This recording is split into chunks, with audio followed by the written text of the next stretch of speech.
Hello, Algebra 2. Welcome to the first night of Flipped Classroom. Tonight's topic is simplifying radicals, and it's going to be the first topic in this unit, so it's going to be 6.1, or I'll be titling all of these the unit followed by the day. So this is going to be day 1 of unit 6, so 6.1. And you're always welcome to pick up the notes in class the night before and just write in like you used to in class, or to create your own. So if you did not pick them up, you would go ahead and you write the topic at the top, and the topic is simplifying radicals.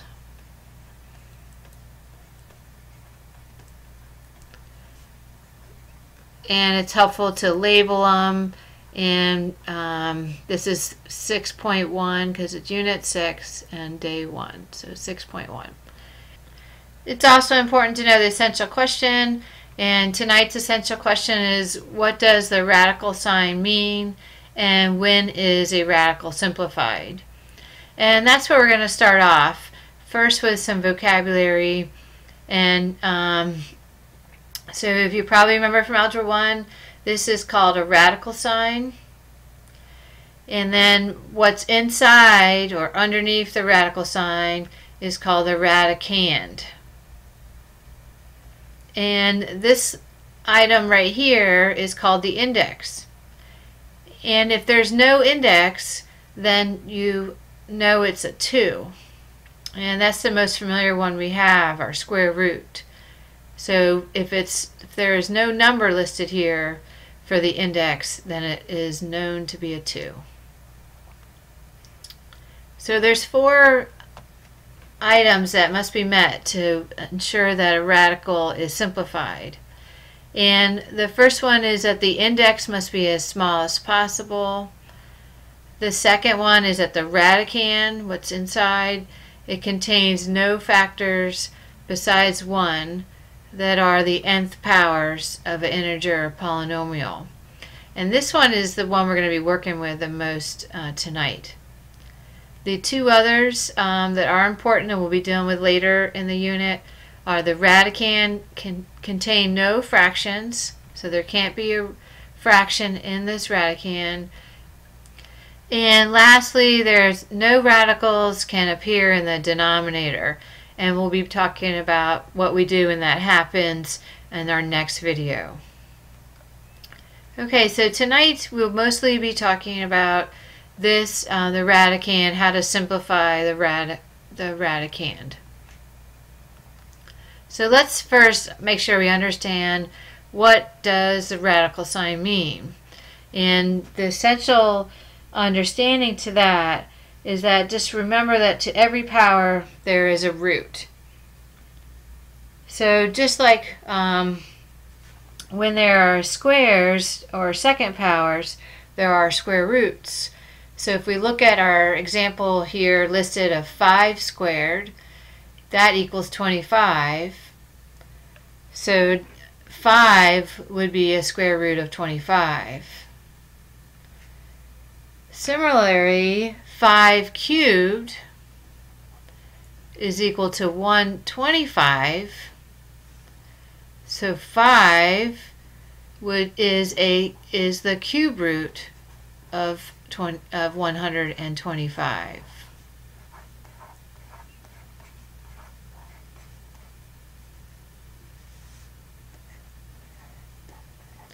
We can also think about 5 to the 4th and what that would mean.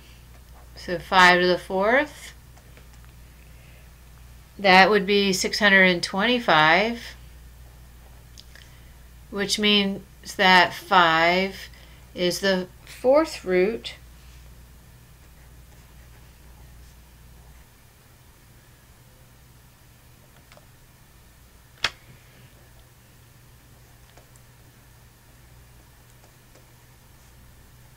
of 625. We could keep going and talk about 5 to the 5th power, would be equal to 3,125, and that 5 is a fifth root of 3,125. The pattern would continue all the way to the nth root. In our cases, let's go ahead and take a look at a few problems. And first, looking at 1 through 4, you can see that this index is a 2. Here again we have an index of a 2. And problem 3, another index of a 2. But for problem 4, there's an index of a 3. So when we're looking to simplify, here we're going to be looking for the cube root. Here we'll be looking for square root, and square root. So that's important to recognize what the index is. And another thing, there's two ways to look at these types of problems. The first way I'm going to show is thinking about the perfect squares. And then I have some problems later where I'll show you another way to look at it. So if we think about the square root of 81, I would think, first thing I think about with 81 is that's 9 squared. So 9 squared is 81, so using the same idea, so then 9 is the square root of 81. So when I look at this square root of 81x squared, to simplify it, the square root of 81 becomes 9, and then the square root of x squared would be x, because x squared is x squared, so this x would be the square root of x squared. Okay. For number 2, the square root of 25x squared. First, we know that's a perfect square. That's our 5 squared here. So we know that 5 would be the square root of 25. So we can simplify that as 5. Then we can also look at the square root of x squared. And there's another way to think about the variables. Remember back in Algebra 1, you looked at your variables and you put the original power over the index to simplify. So if we just look at the x squared part, we have x squared over the index of 2. That again is still equal to x. So two ways to look at the variables, that they're perfect squares if it's an even and we're looking for a square root, or you can think about the inside over the outside here, our exponent over our index, to simplify. So x to the 2 over 2 would simplify to x to the 1. Okay. For number 3 here, I've noticed that this problem is written differently, so let's just fix that. So it is on your page, if you took the notes home, you have 16 to the x squared, square root of 16x squared. And the one in this file was square root of 16 to the x cubed. So just to be consistent, let's change it to the 1 in case you brought it home. And the square root of 16 again is 4. It's a perfect square. 4 squared is equal to 16, so the square root of 16 will be 4. And then the square root of x squared would be x again. Okay, so number 4, again, this is an index of 3, so we're looking for the cube root. So we're thinking about the cube root of items, and you can rewrite 27 as 3 to the 3rd power. Remember what 3 to the 3rd means. It means 3 times 3 times 3. And that equals 27. And that's what we're looking for. Remember up here, 5 cubed would be 5 times 5 times 5. That's 125. And 5 is the cube root of 125.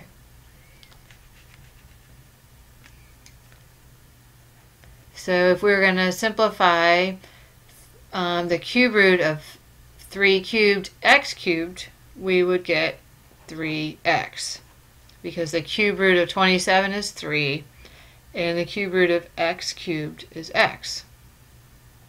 Okay, let's look at, let's have you try one and list. I also want you to list all the perfect squares to 400 and list all your perfect cubes to 343. So go ahead and pause the video and try this problem and list out your perfect squares and perfect cubes. Okay, so hopefully when you work this out, you've got 3y for the square root of 9y squared. And then when you're listing all your perfect squares to 400, you would go from 1 squared, 2 squared, 3 squared, all the way to 20 squared. And these are listed here. Make sure you didn't miss one. Lastly, your perfect cubes are from 1 cubed to 7 cubed would be listed here. And these are important to recognize. That's why I asked you to write them out. When it comes to simplifying radicals, your life will just go much faster if you recognize what these are. Also, this is a good refresher for our factoring unit, remembering these with difference of perfect squares and difference and sum of perfect cubes. So this is good to help you recognize these numbers. Okay, let's learn another method how to simplify radicals and talk about a few things. So the first thing I want you to realize is answer this question: what happens when it is not a perfect cube or perfect square? And that will be just that there will be something left in our radical. Our radical won't go completely away. So go ahead and take a minute and write that down. And then if we look at number 5, I'm going to talk about 2 different ways to solve number 5.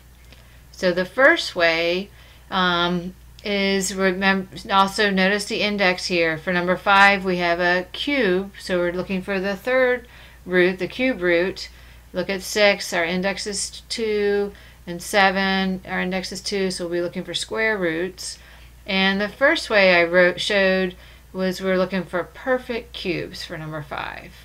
And writing those lists out, you'll immediately think of 8 times 2. 8 is our perfect cubed.